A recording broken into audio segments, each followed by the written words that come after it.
சின்ன மருமகள்ன்ற பேருக்கு ஏத்த மாதிரியே ஒரு தமிழ அம்சமா குட்டியா செல்லமா லட்சணமா அடக்கமா கியூட்டா நான் ரெடி பண்ணிருக்கேன். இதோ உங்களுடைய புது சின்ன மருமகள் தமிழ்.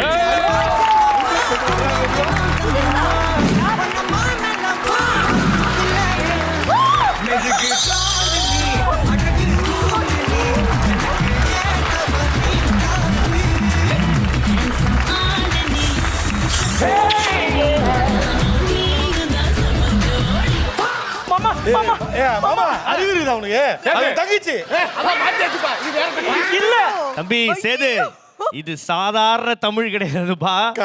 அதாவது பாக்குறதுக்கு தான் மாசமா இருக்கிற மாதிரி இருக்கும், ஆனா மாசம் மாசம் ஒரு கான்ட்ரவர்சி பண்ணோம்.